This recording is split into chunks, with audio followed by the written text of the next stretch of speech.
Fala galera padrão ouro, futuros doutores, futuras doutoras, todos que acompanham aqui o canal, sempre com aquele cafezinho, né, pra gente ficar padrão ouro. Ih, mano, caguei tudo aqui, caramba, mas enfim, depois eu limpo. Gente, olha só, vamos fazer um vídeo aqui sobre um assunto que a gente já ia abordar, né, e levantamos esse assunto no vídeo aí sobre os mais médicos. A gente vai falar aqui sobre a formação médica no Brasil, né? Um brinde a todos vocês aí. O café tá padrão ouro, tá quentinho. Espero que todos estejam bem. Vamos falar o seguinte, cara. Tudo isso surgiu, né? Na verdade, eu já vinha refletindo sobre isso, mas o que fez eu ter a vontade maior de fazer esse vídeo foi justamente um comentário que foi colocado nesse vídeo dos mais médicos, aonde comentaram assim: o que adianta então a gente tirar os cubanos daqui e colocar no lugar deles universitários formados em unisquinas, né? Eu até achei engraçado, interessante o termo, questionando, né, a qualidade desses profissionais. Então, tem vários pontos, né, que envolvem isso. Bom, estamos formando mais médicos com a qualidade pior. Esse maior número de universidades e principalmente essas unisquinas, ou seja, pelo que eu entendi, são faculdades que saem abrindo unidades ou faculdades que estão iniciando nesse processo da graduação de medicina e que tem uma qualidade questionável, né, pelo que eu entendi no comentário, ou não tem uma fiscalização adequada, né? E aí acaba formando profissionais de menor qualidade. Primeira coisa é o seguinte, cara, profissionais bons e ruins, eles podem acontecer em qualquer carreira, certo? Medicina ou não, e isso acontece independente de qual graduação que a pessoa fez. Existem profissionais ruins e profissionais bons, isso sempre vai existir. Beleza? Isso aí não vai mudar. Agora, esse processo, né, essa explosão de universidades de medicina particulares, o que aumentou foi particular, pública praticamente não aumentou, né? Se aumentou eu não sei, mas o boom que aconteceu foi de particular. Então a questão esse maior número, essa explosão de universidades particulares de medicina está proporcionando um aumento na formação de profissionais ruins? E aí, essa é a nossa primeira pergunta, beleza? E a gente pode fazer aqui levantamento de alguns pontos que podem contribuir para isso, beleza? Bom, esse aumento explosivo da quantidade de faculdades de medicina, isso foi inicialmente estimulado, né, pelo próprio programa Mais Médicos, beleza? Então isso foi estimulado. Mas depois viram que se tornou uma coisa desenfreada e aparentemente as faculdades elas não sentem, né, a crise financeira que o Brasil vem passando, porque você vê faculdades aí que tem 8 unidades, por exemplo, a Uninove, acho que tem várias unidades, né, em São Paulo, a Estácio tem várias unidades no Rio de Janeiro, tem em Angra, tem 2 no Rio, né, e por aí vai. Então assim, tem gente pagando.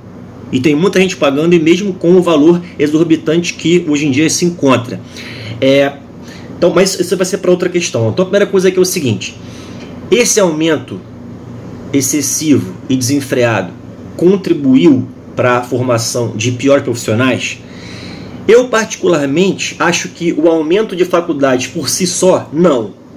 Eu acho que isso não faz com que você gere mais profissionais de menor qualidade. O aumento da quantidade de faculdade não gera isso, beleza? Mas existem outras coisas que estão atreladas.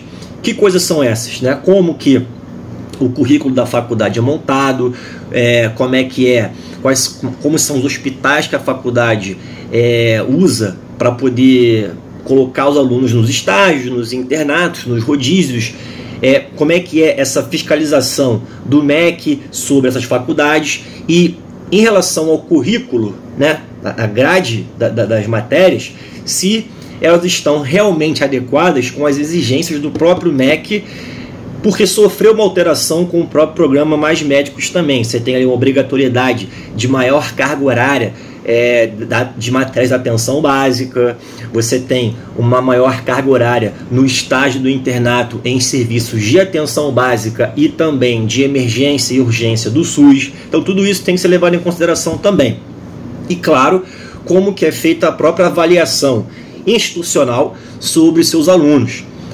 Porque se tudo isso, se uma faculdade abre particular, né, mas tem todos esses fatores que eu citei, bons, né, faz um curso sério, arruma instituições parceiras para poder fazer o rodízio, o estágio, ou tem o próprio hospital escola, como por exemplo você tem, né, Albert Einstein, sério, eu acho que isso não prejudica a formação do profissional.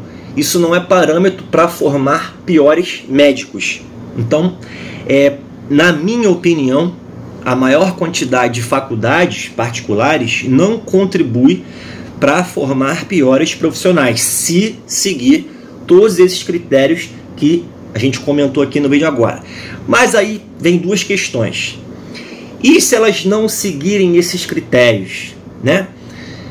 Bom, aí cabe a quem fiscalizar isso? Cabe ao próprio MEC. A fiscalização, ela não é feita de modo primoroso nas faculdades. Eu escuto, por exemplo, de vários alunos daqui do Rio de Janeiro que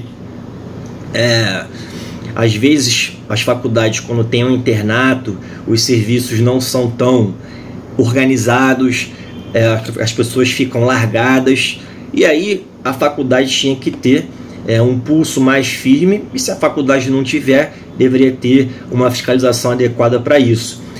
E outro ponto que eu acho que é o ponto mais gritante nesse processo todo é justamente a questão do impacto da mensalidade na formação e na qualidade dos profissionais que vão se graduar.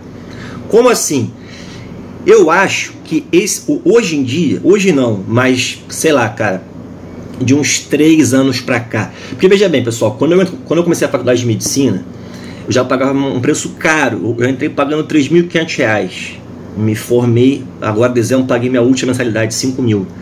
É um absurdo, sim, mas foi uma única faixa de valor que eu consegui pagar, e agora nesses últimos anos, últimos 2 anos, foi um sacrifício brutal. Mas se eu entrasse talvez 1 ano, 2 anos depois, eu não conseguiria pagar. Eu não conseguiria. E quem entra agora, você vê, tem faculdade aí que é 8 mil, né, 9 mil reais, e vai se formar pagando 12, não sei. Esse ponto é um ponto que vai impactar demais. E você pode perguntar, pô, Bruno, como que esse valor de mensalidade vai impactar negativamente na qualidade do profissional? Porque se você pensar, teoricamente, se a pessoa paga mais, a qualidade que a faculdade pode oferecer de serviço é melhor. Sim. Só que o processo seletivo hoje das faculdades particulares para o aluno que entra é puramente a condição financeira dele. Por quê? Vocês acham que as pessoas que vão entrar nessas faculdades vão entrar puramente por mérito? Eu acho que não. Eu acho que vai entrar quem tem condição de pagar. Porque, por exemplo, digamos que uma pessoa que não tem a boa condição financeira, vá lá, faça a prova e é aprovada. Ela não vai conseguir pagar a mensalidade, ela não vai conseguir sustentar no curso, ela não vai entrar. Então a reclassificação vai rolando até conseguir chamar candidatos que não foram aprovados por sua nota, mas que têm condição de pagar.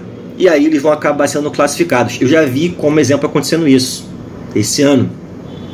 Aluno que reprovou na escola em 4 matérias, mas conseguiu entrar na faculdade de medicina particular, porque provavelmente isso aconteceu o que eu falei aqui. A reclassificação foi rolando e aí ele entrou porque ele tinha condição de pagar. Então será que esse aluno é um aluno merecedor de realmente estar na faculdade de medicina ou em qualquer outra faculdade? Ele não foi aprovado na prova e ele entrou por conta da sua classe social. Então isso vai impactar negativamente no futuro, ainda mais porque eu não vejo um controle sobre esse processo, eu vejo algo cada vez pior. Até comentei com a professora minha, falei, vocês vão pegar uma próxima leva aí de alunos que não vão ter uma média de um nível tão bom quanto vocês estavam pegando até agora. Eu não quero dizer, gente, que quem tem grana é ruim, não é isso. Certamente tem várias pessoas que vão entrar que têm grana e que vão ser bons alunos. Mas, de modo geral, na minha opinião, tá, gente? Isso vai impactar, sim, na seleção de pessoas menos capacitadas para ocuparem essas vagas.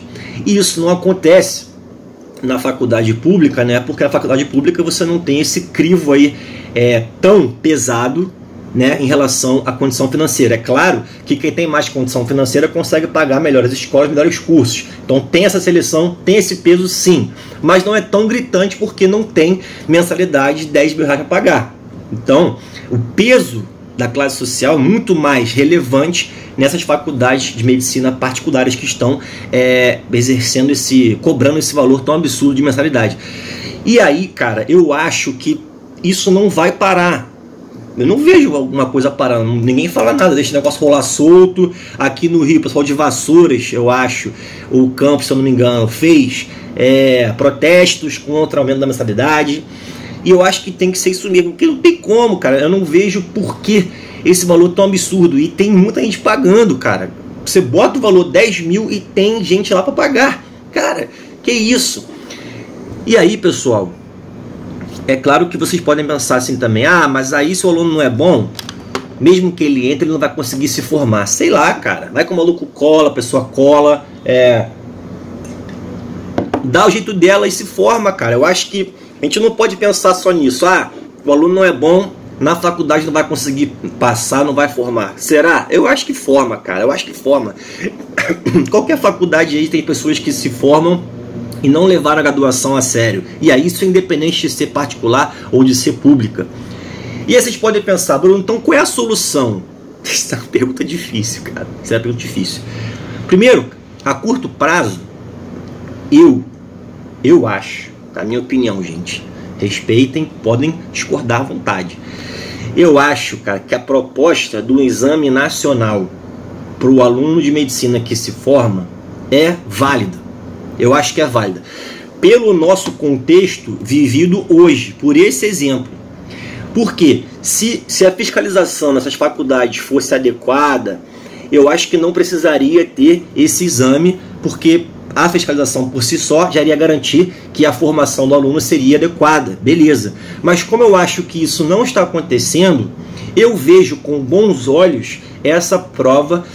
Eu sei que uma prova é uma coisa muito ruim, né, para avaliar a capacidade profissional, a competência de uma pessoa, até porque um bom médico, ele não é um bom médico só por uma nota, né? Ele pode não ser tão bom tecnicamente, mas ter um lado muito bom humano, e isso vai compensar, às vezes vai ser até muito melhor. Mas existem casos gritantes, cara. Tem casos gritantes, e eu acho que vai piorar. Então vai acontecer realmente a formação de pessoas que não tem condição, intelectualmente falando, porque podem fazer besteiras. A gente, cara, o profissional médico, ele cuida da vida, cara, ele cuida da pessoa, é uma imensa responsabilidade. Então a pessoa tem que ter um mínimo, né, de condição intelectual, de ter um conhecimento básico. Mas eu acho que devido a todo esse processo, isso vai piorar. Então eu realmente vejo inicialmente com bons olhos, pelo menos de modo emergencial, essa proposta, né, do ministro da Saúde de fazer esse exame nacional para o aluno médico, para poder liberar ele a ter esse CRM, né, ter o seu registro.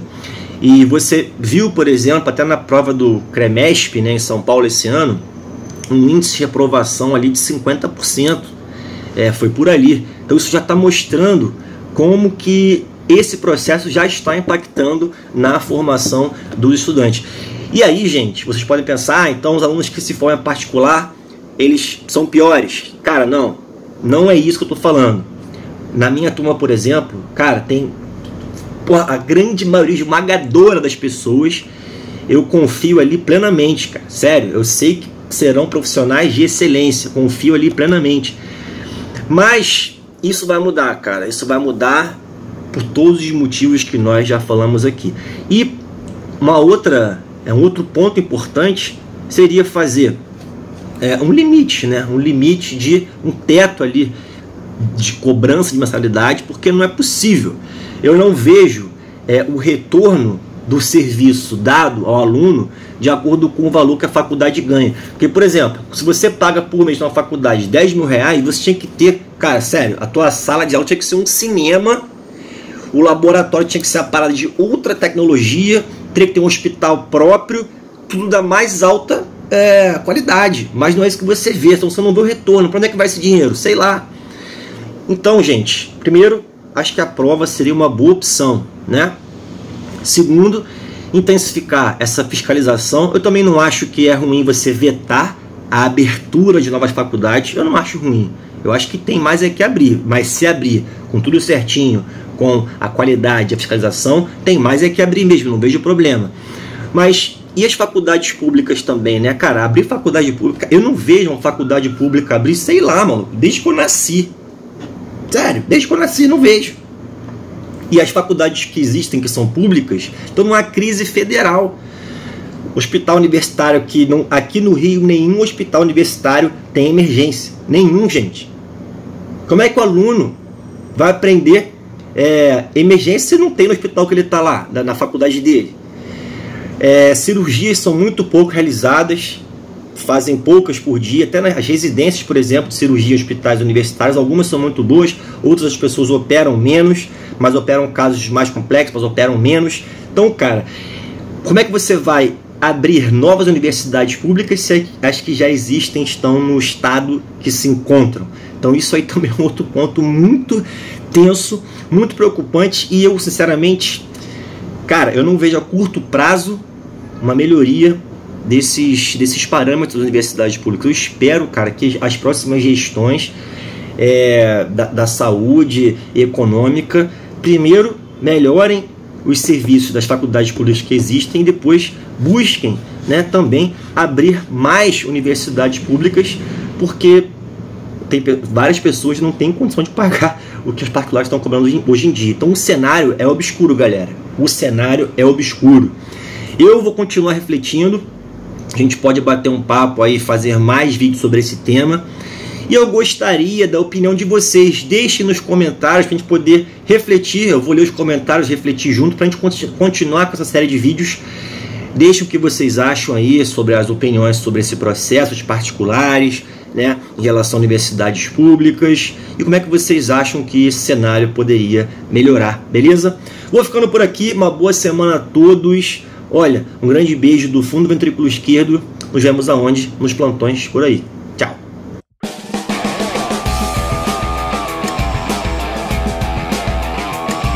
A bancada que os médicos ficam. Passa o gangrena. Na área endovascular cardiológica. Beatriz Souza, pela batalha para alcançar a média.